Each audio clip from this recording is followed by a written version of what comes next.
Hello, I'm Olivia, and welcome to the Franciscan School Studios. We are located in the great state of North Carolina, in the capital city of Raleigh. Now, because we know that not everyone around the world might know about where we are, we'd like to start out our newscast with a little bit of information about our state. For more on this, we go to Caroline, who will tell us more about our beloved state. Is that right, Caroline? Hello, I am Caroline, and as some of you may know, North Carolina was named after Queen Caroline, which is why I'm here to report to you about our fascinating state of North Carolina. We are located here. Raleigh is the capital of North Carolina, which is where the Franciscan School is located. Here are some facts about our state. North Carolina is located in the east coast of the USA, bordering the Atlantic Ocean. We are one of the 13 original colonies, and we have the oldest public college in America, which is UNC Chapel Hill. Our state motto is Esse Quam Videre, which is translated in English as to be rather than to seem. Anna, can you tell me what that means? Are we being right now, or are we seeming? Well, that's a good question. Anyways, moving on. Relating to World War II, our state has a very large military presence. In fact, America's largest Army base is just an hour and a half south of us at Fort Bragg. We have a naval air station, and our state is very important for the Coast Guard too. We also can brag that the world's most famous and fearsome pirate, Blackbeard, had a lot of, shall we say, adventures here in North Carolina, and it's where he fought his very last battle. Thanks for listening, and we hope you learned a little bit about our state. Thank you, Caroline, for that introduction to our state, North Carolina. Our top stories tonight are about war and peace in the Pacific, 75 years after World War II. All of our reporters went on a mission to find out more about Pearl Harbor, the war in the Pacific, the experiences of normal North Carolina folks during the conflict, the relationship between the USA, North Carolina, and Australia. Since we just heard from Caroline about our state of North Carolina, let's start by looking at the story of one of our local soldiers who fought in the Pacific and found himself in the center of some of the most famous events in the war. Connor's great uncle was stationed in the Philippines, captured by the Japanese, participated in the Bataan Death March, and as a prisoner of war in Japan, witnessed firsthand the atomic bombing of Nagasaki. We'll turn to Connor to tell about this unbelievable tale. Hello.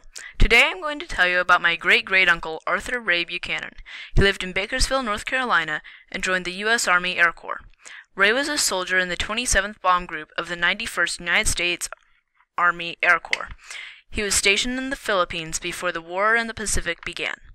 When the war broke out on December 8, 1941, Ray was stationed in the Philippines on the peninsula of Bataan. The Japanese bombed his group's airstrip, and all of their planes were destroyed. Because of that, his unit was forced to fight as infantry. For 120 days, the 91st starved. They were forced to eat 1/4 ration every other day. Ray volunteered to be the supply sergeant and the messenger, both difficult and dangerous roles, which he handled with pride.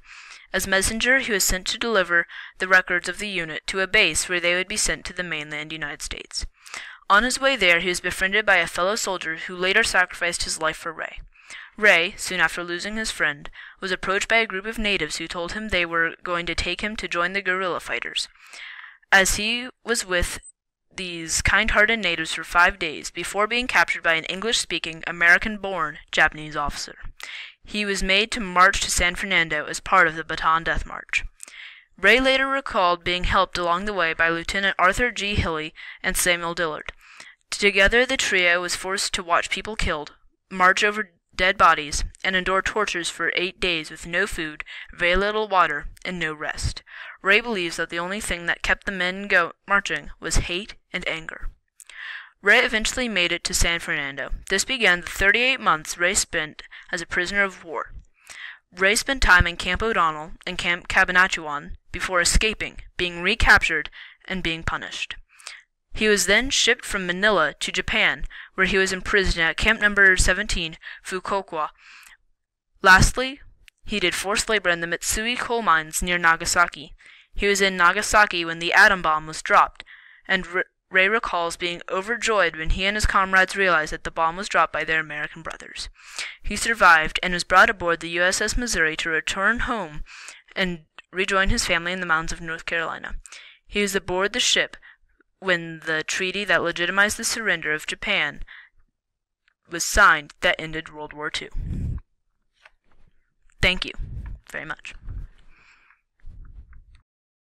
Wow, what an incredible story. You couldn't make it through such times without friends. Well, Tessa, did you know the United States has a great friend? No!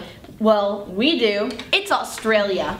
If you look at the relationship between our countries, you will find that World War II strengthened our relationship in so many ways. In fact, since we were brothers and sisters in arms in this tremendous conflict, it helped solidify a relationship that has lasted through the present day. Now we will turn to our reporters Pablo and Josie for more information on our alliance. Hello, I am Pablo and I will be talking about the U.S. and Australia alliance. Australia and the U.S. have fought together in every significant conflict since World War I. So how do we become such close allies? Well, our relationship started in 1908 when America sent their first Navy fleet to Australia as a show of goodwill. Our Navy went on a tour of countries all over the world, including Australia. We were welcomed with open arms. The alliance was very important during World War II. It started when the Australian government and the U.S. government fought alongside each other in many of the battles in the Pacific. Both governments supported each other's military actions. Also, the Australians supported U.S. General MacArthur's Australian-based command of the military operations in the entire Pacific theater. Here is a picture of General MacArthur shaking hands with the Australian Prime Minister, John Curtin. This alliance is influential for both countries to this day. World War II shaped the relationship in the strategic alliance between Australia and the U.S. The United States sent over 1 million U.S. servicemen who passed through Australia during the war. They were influenced with new ideas about music, food, language, and everyday things. One of the songs that became very popular in the U.S. during World War II was the Australian tune Waltzing Matilda. This song was so catchy that the 1st Marine Division, who fought in the Solomons campaign, used it as their theme song. Even now, before this Marine group goes to fight anywhere on Earth, they play Waltzing Matilda as their farewell song. This alliance is still strong to this day. Many American service members who signed up to fight had never even left their state, much less traveled around the world. They were going to places around the world that some of them couldn't even find on a map. How would they fit in with the people they were going to be fighting with? In order to prepare the soldiers, they were given the Pocket Guide to Australia. These booklets were produced to inform American servicemen and women about their Australian allies. These booklets provided information about common foods in Australia and common terms used in the 1900s. These booklets helped the servicemen and women become more familiarized and better acquainted with the men and women who they served with. This took place starting in the year 1942 when the books were first created. Although there were later books such as Instructions for American Servicemen in Australia, as well as a booklet titled Friendly Fruits and Vegetables that were distributed in 1943. They were very helpful to the servicemen and women because it helped them feel more comfortable because they knew more about Australian culture. Today we're going to be reading the Pocket Guide to Australia. You're going to meet a people who are like Americans and whom you will like. The Australians have much in common with us. They are pioneer people. They believe in personal freedom. They love sports, and they're out to lick the Axis all the way. No one on earth could have given us a better, warmer welcome, and we'll have to live up to it. There's one thing to get straight up right off the bat. You aren't in Australia to save a helpless people. For 3 years now, they have fought on nearly every battle front of the war. They've suffered heavy losses in Crete, Libya, Greece, and Manila. And they're still pitching. The Australians need our help in winning this war, of course, but we need theirs just as much. So, in the Pocket Guide to Australia, there's several pages on slang to prepare the American soldiers to blend in. So, Drago, a clumsy Australian insect, is a rookie. Sheila, a babe. Kleiner, another babe.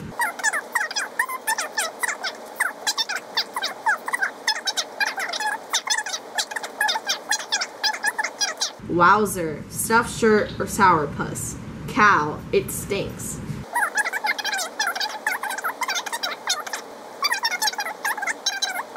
Whoop or whoop whoop, the sticks.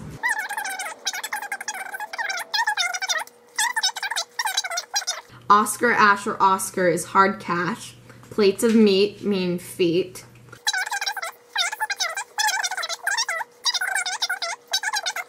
Humdinger or Bloody Butte is swell. That was a lot of information. I love the part where you read the Australian slang. I wonder if we pronounced the words right. Now we will turn to a topic that shows many connections between the experience of the Australians and our local North Carolinians. We sent our reporters Mark and Owen out to the coast of North Carolina to investigate our local coast watchers. Just like Australia, North Carolina is a coastal area and lies up a very important shipping route. Our enemies in World War II knew that by attacking shipping with submarines, they could cripple the war effort. Everyday folks would participate in the war effort by scanning the coast using binoculars and lighthouses to look for enemy attacks, therefore keeping our shipping safe. What we learned is that Australia did something very similar. In fact, there were so many of the Aboriginal people who participated in the coast watching program throughout the South Pacific, their efforts helped win the war. So now let's go on to Owen, who visited Fort Macon, and then Mark, who met with the park rangers at Cape Hatteras. Hi, I'm Owen, and I'm here at Fort Macon. This fort was used in various wars, such as World War II. They used this fort to defend against German ships who are coming in here, trying to attack us and get onto the shore and take over. There were about 400 to 600 troops stationed here, and the ships that the Germans had were called U-boats, and we sunk them, and they're still out in the ocean today. This is the Beaufort Inlet, where the U-boats try to intercept the U.S. supplies coming in. They sunk the U-boats. The next day, the bodies and the supplies on the U-boats came up washing up on shore. I'm currently sitting on top of a cannon that was used during the Civil War.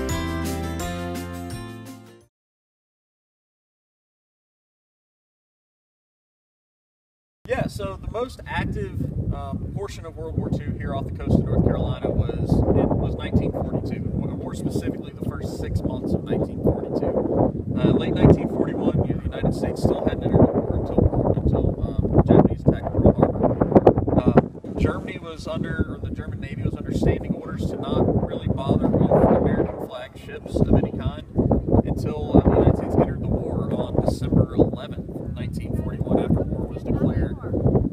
Then the order came down that any American shipping, any American flag vessel was free game. And it took them about a month to cross the Atlantic to right here off Cape Hatteras, and then it was January 18th, 1942, I believe the first ship was sunk off the coast of North Carolina, and that was a freighter called the Allen Jackson. Then within that next 6 months, over 70 ships were sunk just off the coast of North Carolina alone. And ultimately, by the end of 1942, there were 4 U-boats sunk off the coast of North Carolina as well, which makes it the resting place for more U-boats than any other state. All in all, we think about 3,000 sailors on board those merchant vessels ultimately lost their lives.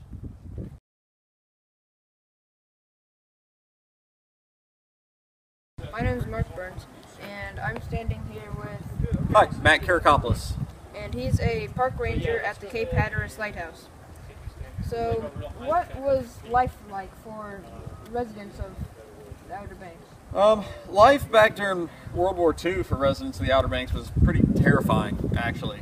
This was one place where residents could see the war firsthand. A lot of places in the United States didn't necessarily know there was a war going on outside of all the bond sales and that kind of thing that were going on in towns all across the country. But here, residents on the Outer Banks could hear explosions. They could see fires from ships burning offshore.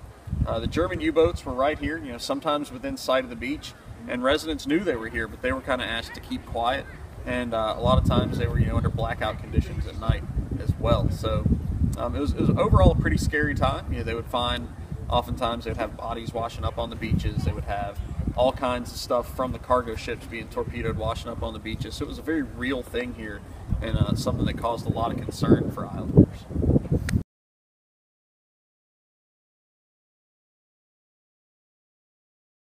Role of the Cape Hatteras Lighthouse during World War II? This lighthouse during World War II actually had been decommissioned, and its purpose as a navigational aid. The Coast Guard had deemed it unsafe in its old location even as far back as during World War II. Actually in 1936, moved to a skeletal steel tower over in the Buxton area and decommissioned this tower for use as a navigational aid. However, it was used as a U-boat lookout during World War II.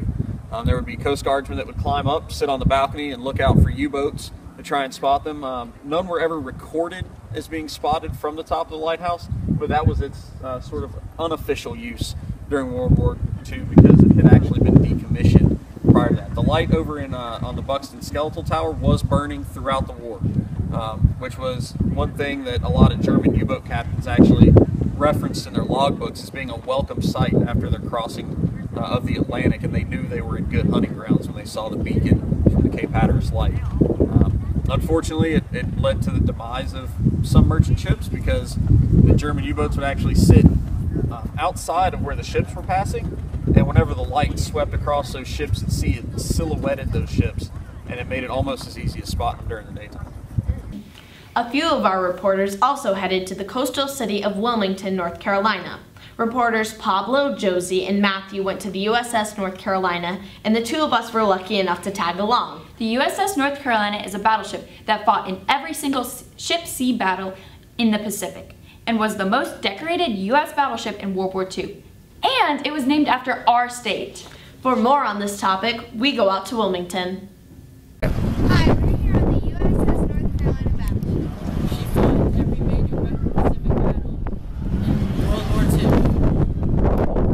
On right now is a 40mm quadruple round, and it was used to shoot down aircraft. These guns could shoot 160 rounds per gun per minute.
Right now we're in the steering room at the bottom of the ship. Right here is a rudder that allows the ship to turn.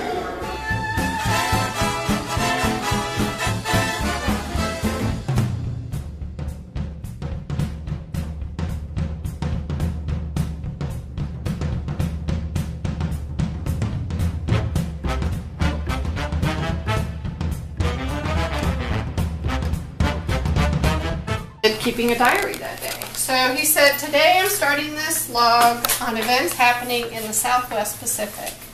The main reason I'm writing this log is because 3 men in my division got killed today. April 6, 1945, and I knew them all well. It kind of gives you a funny feeling I cannot express or write here. It seems as if tomorrow I will wake up and find it all a dream.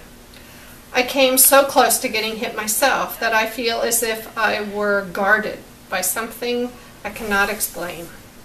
I was on the signal bridge when it all happened. A 5-inch shell hit Sky 2, by the base. It was fired by one of our own destroyers.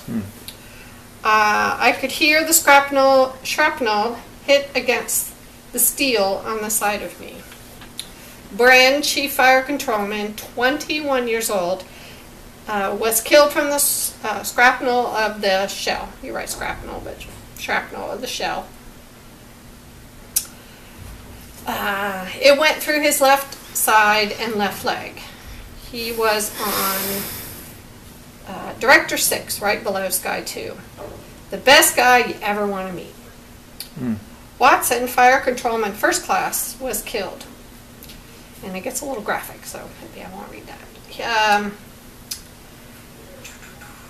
He hold on. He must have died instantly. He was just telling us that he never wanted to take out any insurance because it was like betting the government he was going to get killed. Watson was with Bren when he got it. Correa must have been killed instantly. More details, graphic details I won't get into. So, and I was just telling him at chow this morning after they passed the word over the speaker for all hands to be, after they just passed the word over the speaker for all hands to be alert that this might, the man said, this might be his last chow. I guess he was right. He lived in Tennessee and was 18 years old. 18 years old. Oh, wow. 18 years old. He had a beautiful girl and he was a 4-0 guy. So the main reason why a destroyer fired and hit us was due to the fact that a Jap suicide plane flew over our bow low to the water, even with the superstructure. So, you know, they're trying to hit the Japanese. So, anyway, so he writes his feelings, etc. They don't always do this. We do have a number of them. They didn't always write their feelings and stuff. A lot of times you'll just write like what you did today or what ballad you might have seen or something. So he described all of it, including the burial at sea and everything. But wow. So here's some, so it's all handwritten. Down in the ammunition room of the battleship. These projectiles, the red ones, had no gunpowder in them, and they were used strictly for target practice.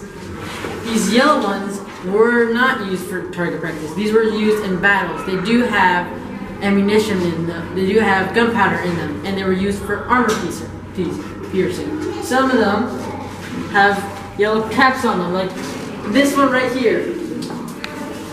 Some do not. Each projectile had a weight of 2,700 pounds and a projectile range of 22 miles. So this is how they actually lifted up the bullets and ammunition, because otherwise they would not be able to move them. So what would happen is you would press some of these buttons and do a ton of weird other things, lift it up, put it on these metal plates, and travel it all the way down to the actual gun.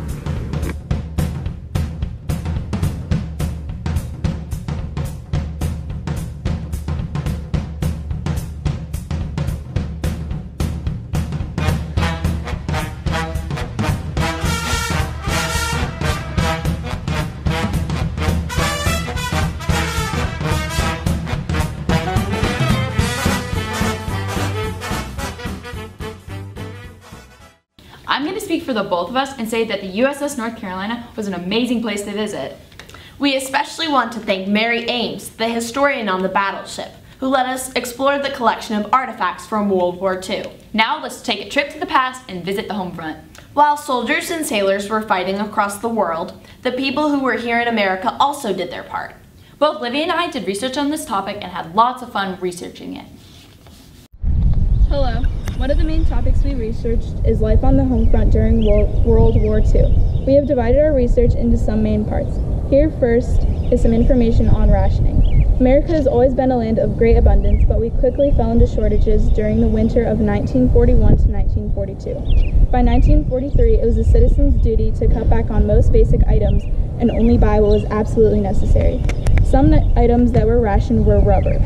People on the home front were often encouraged to donate their tires, gloves, garden hoses, rain slickers, or their rubber shoes.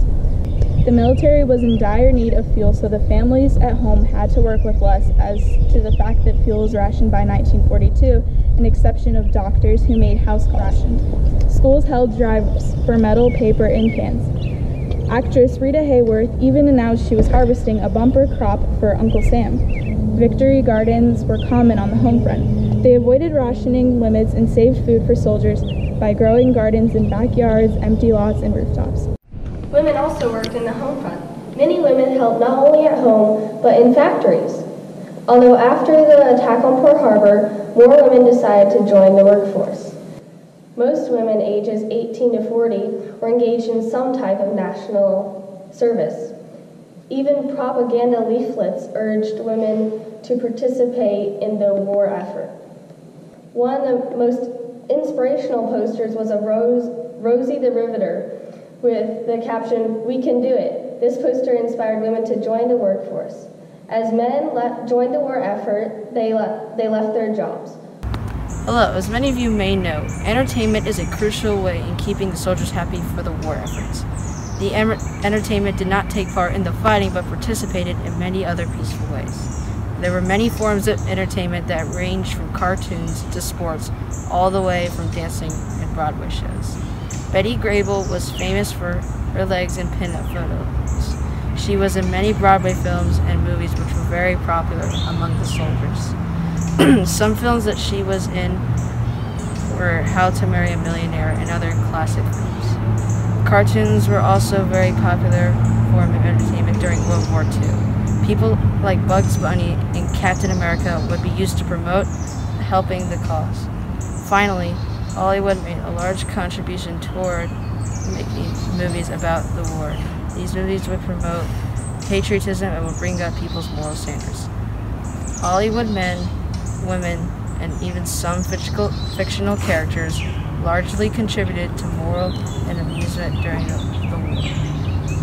Games and sports were a smaller part of how soldiers kept themselves entertained, but were still widely popular. Boxing was widely popular across America. Joe Louis was especially popular after he regained his title as heavyweight champion against Max Schmeling, a German boxer, in 1938. There were also women's baseball leagues during the war, which were very popular. Since baseball was feared that it would be deceased, a women's baseball league was formed during World War II, and it was a few months after the attacks on Pearl Harbor. Helen Nichols was one of the star pitchers for the women's baseball leagues in World War II, with having 220 strikeouts and earned run average of 1.81. She was a Hall of Famer for this league. As you may have guessed, kids also had a huge effect on the war and the home front. Children did many things that impacted the war, most of which ended up helping soldiers. They mostly knitted clothes such as scarves or socks that could be sent to the soldiers. They were given the materials that they needed to do all of this knitting. The knitting involved both boys and girls in their homes. Kids would also go around and collect different scrap metals such as aluminum. And aluminum was a very important metal during this time because it could be used for making aircrafts and bombs for the war. Another significant thing the kids collected was milkweed, which was used for making safety vests, which were also sent to soldiers. And the kids didn't mind pitching in and helping do all of this because sometimes there was a reward for doing it. For example, if a child were to collect a certain amount of scrapped metal, they could get a free movie ticket. And the reason different parents started this movie ticket idea was because they needed all of the help that they could get with collecting materials, and this motivated children into wanting to help with the war effort. After hearing about the home front, it gave us great perspective on what life was like here in North Carolina during World War II. Everyone really helped out. It's important to remember that it wasn't just the soldiers holding the guns who helped win the war. It was everyone. So we have been concentrating on the war in the Pacific, but of course our state had a lot to do with the war against the Nazis in Europe. Next up, our reporter Matt will give us some information on how World War II affected those in the European theater. I am currently standing on a beach near Dunkirk, France. You may think this is just any ordinary beach with the shells, the sand, the sea, but I can tell you it's definitely not. This is the site where thousands of Allied soldiers marched onto the sand, ready to retake the land that was stolen by the Nazis. This is the site of D-Day. Now you're probably wondering what I'm doing here, because France is a long way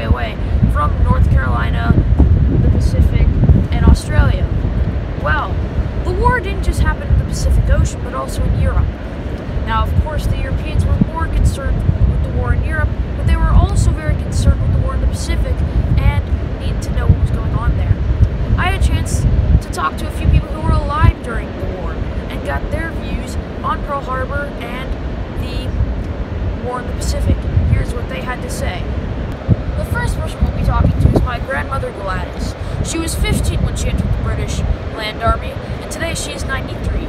She lives in England, and here are her views on Pearl Harbor and the Pacific War. What was your main source of information during the war? In other countries, like say Holland and things like that, where they were overrun by the Germans, they would try and smuggle radios, and they wasn't allowed to listen to the English radio if the Germans found out, but they used to try and smuggle them in and secretly listened to what was happening on the British radio to see what was happening abroad and everything themselves, because the Germans wouldn't let them know what was happening over here. The next people we'll be talking to is my Uncle Ivan and my Aunt Sissy. My Uncle Ivan was evacuated to an area called Devon, where he lives today. My Aunt Sissy stayed in London, where the main bombing was happening with her family and house. Here's their views on the war in the Pacific and Pearl Harbor. Anything about Pearl Harbor or headlines about the event at all? Not at the time, because I was 5 years old, but obviously later on as I got older I learnt about it. But not at the time, no. Yeah. So do you remember anything about the Pacific War in general at all? Was it in the newspapers, if you got a glance at a newspaper? It may very well have been in the newspapers, but I didn't read the papers at that age. There was no TV, so there was just radios. No, I didn't know anything about it at that time. So, in the war, was there any specific way that you got information? Well,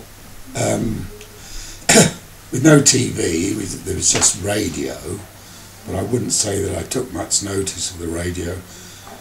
We did have every Saturday morning, wherever I was, whether it was at home or evacuated away, there was always at the local cinema a Saturday morning children's session in which they would show cartoons, a western, a cowboy film, and there was always Pathy News, newsreel, and that, I can vaguely remember that was mostly all about the war in various places, but can't remember any specific details. But it was another way of finding out about the war. Those interviews gave us a great insight on their views and thoughts on the war in the Pacific and Pearl Harbor. But where did they get this information? Well, newspapers of Europe and England were very good back then. This is where they got most of their information. A very good newspaper was the Daily Express, which had the headline of "The War is On. America declares war on Japan after bombing in Pearl Harbor," the day after Pearl Harbor occurred. Another great newspaper was the World News, which kept people posted about the Pacific War all throughout World War II. Some of their headlines were including Japan's intentions and who's to blame for Pearl Harbor. While I was here, I also got a chance to talk to a few people who were not alive during the war, who were very knowledgeable about the subject. When I asked them about Pearl Harbor, they said that England and many other European countries benefited from it. When America declared war on Japan, this gave them a great ally with many weapons, and that was very powerful. Also, while I was here, I got to see many reminders of World War II. I saw Anne Frank's house in the Netherlands. I saw a German fort protecting a port in France. And all along this beach, there are old gunning posts which were destroyed during D-Day. I also saw some small and very subtle reminders. When I was in the Netherlands, I saw a small cross under a willow tree next to some flowers, which is a memorial to the people who died in that area during the war.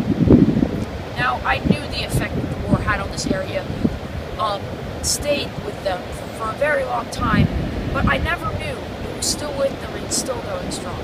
It truly is amazing. Back to you guys. Thanks for that, Matt. It's amazing that you got to hear about World War II from your grandmother who lived through it in England. Next up, we're going back to the Pacific to China, where Connor has some information on how European Jews found comfort and a place of safety from the persecution of the Nazis in the city of Shanghai. World War II was an event that affected people all over the world. Many times, it caused them to find themselves in places they never would have dreamed of going before the war forced them to. Men growing up in North Carolina would find themselves fighting on small islands in the Pacific or landing on the beaches of France or Italy. Sailors in the U.S. Navy would find themselves visiting cities in Australia for rest. As Connor will tell us, sometimes the places that people ended up meant the difference between life or death. Hello, I'm Connor. Recently, I went to the Shanghai Jewish Refugees Museum in Shanghai, China. This museum puts into light the relationship between Jews around the world and the Chinese Communist Party. The museum has several exhibits which show how the Chinese government has supported Jews within their borders since World War II. At the museum, I learned that the Chinese Communist Party granted emergency visas to Jewish refugees from Germany, Poland, and Austria during the Holocaust and World War II. An important figure in the museum was Dr. Jacob Rosenfeld, an Austrian Jewish physician who was granted an emergency visa by the Chinese government, which allowed him to escape persecution by the Nazis halfway around the world. The museum shows how people can end up in places they never would expect to be by conflicts such as World War II. Earlier you heard about Arthur Ray Buchanan, the mountain boy from North Carolina who found himself stranded in the Philippines during World War II. He too was displaced by conflict to a place he never would have expected to have gone. Thank you for listening to this presentation on the Shanghai Jewish Refugees Museum. Thank you, Connor, for reporting all the way from Shanghai. For one of our final segments, we are interviewing Mary, the great-great-great-great-niece of General MacArthur. She has some very personal knowledge about this impressive general's life and his influence over the Pacific Theater. Hi, I'm Matthew, and I'm here with Mary. Hello, I'm Mary MacArthur. I'm related to General Douglas MacArthur. He is a very famous 5-star general. What is his full name? His full name is Douglas Allen MacArthur. Do you know when and where he was born? Yes, I do. He was born on January 26, 1880, at the Little Rock Barracks in Arkansas. Mary, before all this happened, what school did he go to? What is some of his background history? Well, during his early life, General MacArthur was born on a military base. His family carried out a strong military history. His father, Arthur, was a captain that served in the Union Army during the American Civil War. I was named after his mom, which is Mary. His family moved to Texas, and he attended the West Texas Military Academy. What major battles did he fight in? General MacArthur fought in World War I, World War II, Korean War, but there are more battles that General MacArthur has done.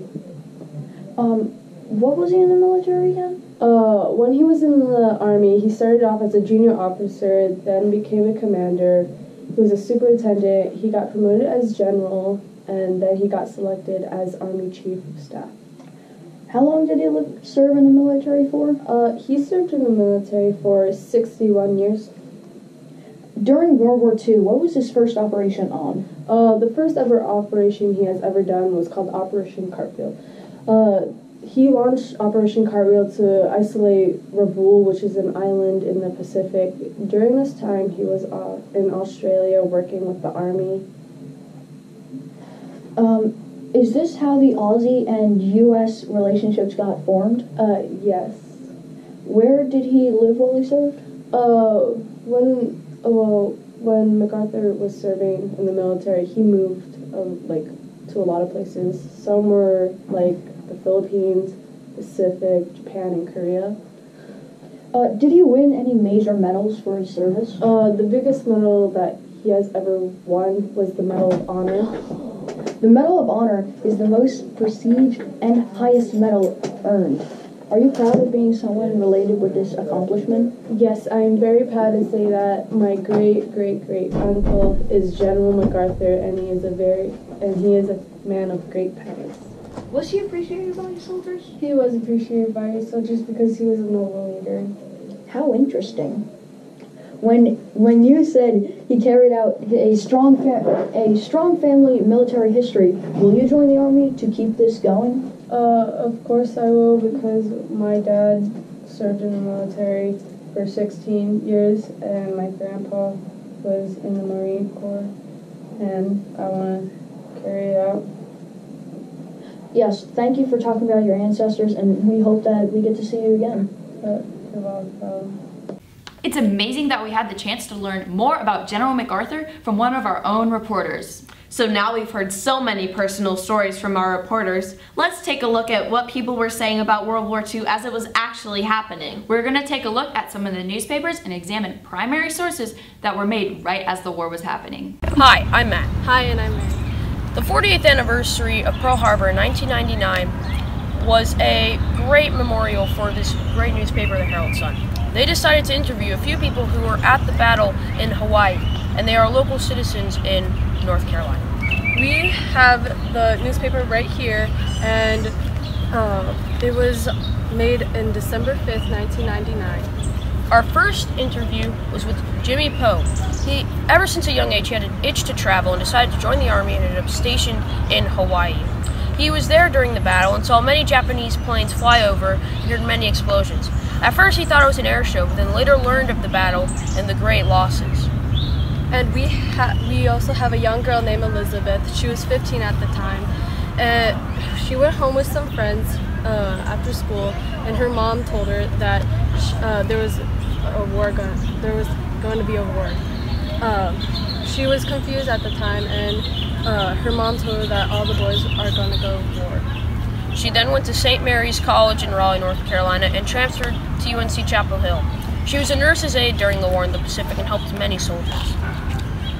The people wanted to interview this, no matter how traumatic the incident was, because they wanted their voices to be preserved and to let young people know about this battle and the importance of it. We would like to thank the people who were being interviewed and let us know what they experienced at the time. Throughout this entire project, we have used many sources to gather information. There are a few that gave us the most information and deserve to be recognized.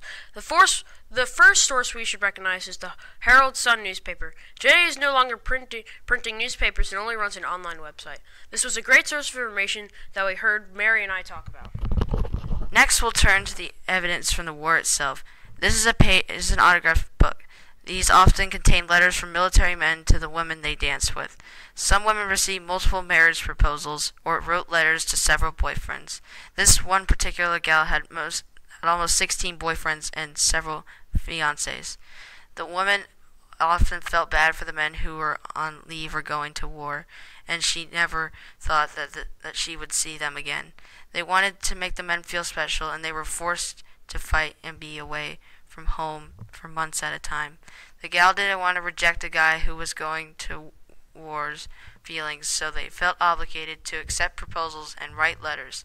The soldier was stationed at Fort Bragg, and he wrote her, "If you go to heaven before I do, bore a hole and pour me through." Our next primary source is an Aussie info book named Friendly Fruits and Vegetables. This was published by the War Department and was a guide to soldiers who were traveling to Australia for what to eat and what not to eat, how to communicate with Australians, and how to survive in the hottest desert. This book was basically a handbook that was a very important guide on how to survive in Australia. The next main primary source were excerpts from the newspapers from the USS North Carolina. The battleship had its own printing press and would give information to the sailors who were on the ship. For many of them, this was all the news they got about the war. The crew of the USS North Carolina included a cartoonist who volunteered his services. This is a political cartoon of the newspaper was about sailors given a break for rest and fun on a little island in the middle of the Pacific Ocean and not having anything to do. Also in these newspapers, General MacArthur was talked about. When General MacArthur was talked about, the papers would talk about a recent attacks had been made on the Allied forces. This paper would show that General MacArthur's strategy was for the attacks against other countries. They may talk about the formation of the planes or the ways that U.S. and Australia would follow through on the attacks. This shows how strong of an alliance U.S. had with Australia. Last of all, this is an air travel pass for a North Carolina service member, showing he flew into and out of Australia. Interestingly enough, he was actually a member of the U.S. espionage group who were spies during World War II, helping to win the war by gathering intelligence. He was stationed in Brisbane, which is northern Australia.